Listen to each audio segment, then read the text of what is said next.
Welcome to my video. This look today is so not my style, but I'm absolutely loving it. These chains, they're my brother's, and this cap is his. I told you guys I'm having a detox week, so I don't want any heat applied to my hair, which is why I'm wearing a cap in today's video. And yeah, I just feel like so not me, but in this dark look, and I'm just loving it. Hi everyone, welcome to today's YouTube video. Today I'm with Preeti. Why are you so reserved? You're like, Preeti. I thought you were going to introduce me. My first point that we're going to talk about is how we actually met. So do you want to talk about that? It would be in primary school. Yes. I think must have been about 6 years old. Yeah, so we went to primary school together. Different classes, but... Yeah, and we went to secondary school together. And sixth form. Yeah. And then we also lived together during university. We did for a year, exactly. yeah, So in Preeti is actually a doctor and I'm a pharmacist. And then I was like, well, we're just going to catch up today anyway. And then I thought, oh my gosh, actually, I may as well ask you questions because we've never had a doctor... oh my god, a doctor on the channel. So I was like, actually, I'm going to ask you all the questions. So I've written them down here, and they were literally written like 5 minutes before you came. So you have no idea what I'm going to ask you. And I also wrote the questions linking pharmacy and medicine together because I feel like that would be what people would be interested in. Yeah, because we could have gone to the dating life, but let's not talk about that. So, okay, so my first question to you is, what do you love the most about pharmacists? Be honest. Oh, I just love how they're really reliable. They always spot mistakes. I like how they are meticulous. I do always really try to prescribe properly. Yeah. And like no side effects and things like that, and what you can and can't prescribe, and like doses. And I always, whenever I see someone, I'll always check the drug chart. But pharmacists are something else. Like they saved my life so much, even because the thing is obviously we're all working under pressure. Yeah. And you can feel like a lot of the time that pressure is time, and so you're working to a time limit, like this has to be done by 2 o'clock. Yes. And you're like, God, and now I've got to do this, and stuff's in the back of your mind, but they just pick up everything, and it's just incredible. Which leads us to the second question, which is, what do you honestly find the most annoying about us? Because there's obviously things that we really bother doctors about. So I imagine pharmacists find doctors very annoying. Like, I can imagine that. But I can't say I find pharmacists annoying. Like, every time you say something, I'm just like, oh my God, thank you. You know? I think the thing is probably more of an individual. Yeah, it's on an individual basis. I can't like say pharmacists in general. Yeah. I think sometimes when I'm like seeing someone who's septic and they're just like, you prescribed this vitamin D wrong, I'm just a bit like, can you just wait, please? Like, that would just be, you know, and some people are like, oh, by the way, and I'm just like, look, make a list and then come to me and we can sit down and do it together. Like, that's not, I can't say, there's no one I work with right now, but I have come across like, you know, and I understand, like, we all work in different ways, and also we have to work in different ways. Like, it must be quite difficult. Like, it's quite hard to go, for you, for example, to go through one person and then go through another person, and then go back and talk about everyone because you're not in that zone anymore of that person. Yeah. I think doctors are definitely better at that. I just feel like you guys are trained to pick up really quickly on different patients. I think that's also because, though, like, we see them more. Like, if I haven't seen someone with my own eyes, I find it really hard to, like... Totally. Agree. Yeah. Do you actually make use of the pharmacist and know... Are you even aware of how to ask them for help, right? Yes. You are? Okay. Yeah, they're part of the team. Like we sit, at the moment where I work, we sit in the same office, and I'm always just like, oh...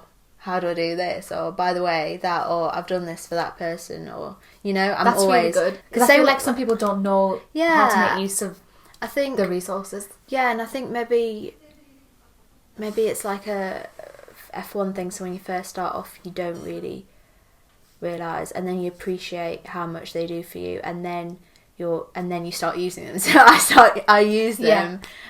Or maybe if you come from another country or worked in a different system where pharmacists aren't integrated, or like in some hospitals in other countries, I think there's just like one pharmacist somewhere, but when you've got a pharmacist on every ward, You know exactly. Okay. Yeah. Do you think all those years of university was worth it to become a doctor? And also, I realised when we introduced Preeti, we didn't actually say where you are right now in terms of career. In my training. Yeah. So do you want to talk about that and talk about whether you thought it was worth it? Yeah, so I did a 6-year degree. It was like with an intercalated BSc. You do 2-year foundation programme. The first year is like your pre-reg year, where you're not fully registered yet. When you complete that year, you get full registration with the GMC, and then you can basically work as a basic doctor anywhere. So that would be as an SHO or senior house officer. So then I did my F2 year, and then you can go on and apply for training, and the next couple of years you'd still remain an SHO, and then after that you'd be a specialty trainee or a registrar. I am after F2. I'm just about completing a year out of training, and I'm starting core medical training. Ooh, so you're actually moving back to London? I'll be moving near London. Yeah. Are you happy with the job? Yeah. Is this too much of a personal question? No, what about the job? Because when we were in private school, for us, it was quite emphasised, either be a doctor, not be one, but they got more support, right? If you wanted to be a lawyer, dentist, doctor, if you wanted whatever. to be like a profession, exactly, and a traditional professional, I suppose. Yeah. And now you can say you are a doctor, which is a really big deal. Can you think when we were in that careers office at school that we'd be sat here and you'd say I'm a doctor now? Definitely had ups and downs. I've definitely, while at uni, been like, why am I doing this? Been quite disillusioned. I've had bad days. I've had periods on a job which I've hated. Yeah. But I can't see myself doing anything else. Yeah. Now. Yeah. And if I did do anything else, I would miss it. At work, do you have a bit more of a relaxed attitude, knowing that someone's going to double check your work? Yes. That someone being 100%. Especially when I do TTO. Sometimes I'm just like, right, I know you want me to do the TTO early or yesterday or whatever, but I'm just like, I literally can't do it because I don't have all the information. Yeah. I don't yet know what the oral step down this antibiotic is. I don't yet know what we're going to do with these diuretics. I don't know if we're continuing this new thing or stopping it. They haven't even had their scan, which is going to change everything, but it's like their scan's at 1 p.m, the TTO will need to be done by 2, so can you just do it now? And so then I'm just like, oh, fine. What I do tend to flag out. I tend to be like, I've done this TTO, but I don't know what we're doing with this, and I don't know what we're doing that, and I'm really sorry. At least because then they can start ordering stuff and getting the medication together. And then once we know, it's just a bit of a switch or this, that, Would you date within the healthcare profession? Yes. You would? I thought you'd say no to that. I thought you'd be like, no, I want to date someone who's completely out of the circle. No, I wouldn't have a problem. I think sometimes there's just this thing that people get when they work in the healthcare profession, that when you don't, they just don't.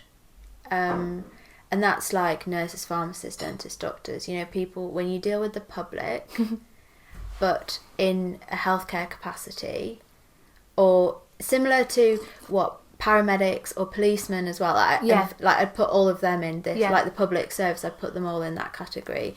That someone who will deal with the public, maybe in a restaurant or a shop, it's different. It's people's lives and health and well-being. Yeah.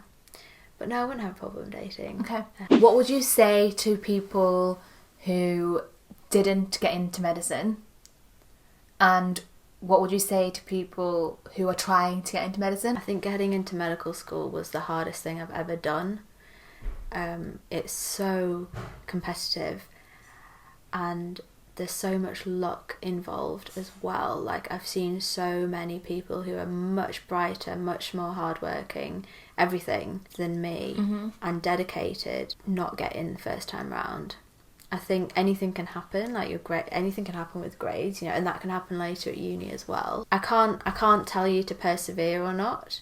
I think it's still completely up to you, because being a doctor is one big sacrifice. So many people work hard and have hard hours and everything like that, but you spend so long at university and then you do your F1 year and you're like, right, okay. And then you've got, depending on what you do, a 3 to 10 year training program. So do you think you should be sure of it, really? You should know that you want to do it, but I've seen people do it and switch, and that's fine. There's a lot of scope for going into what you're passionate about. Like, there's this huge like wellness and fitness thing that loads of doctors are going into. There's like AI and health tech.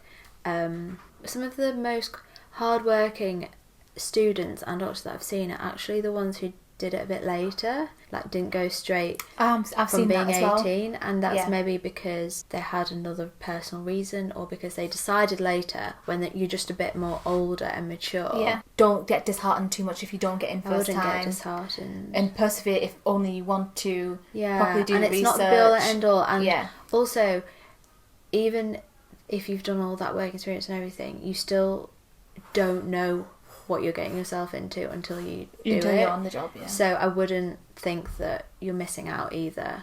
There's so many other things you can do. Thanks for talking on this channel. Thank you for having me.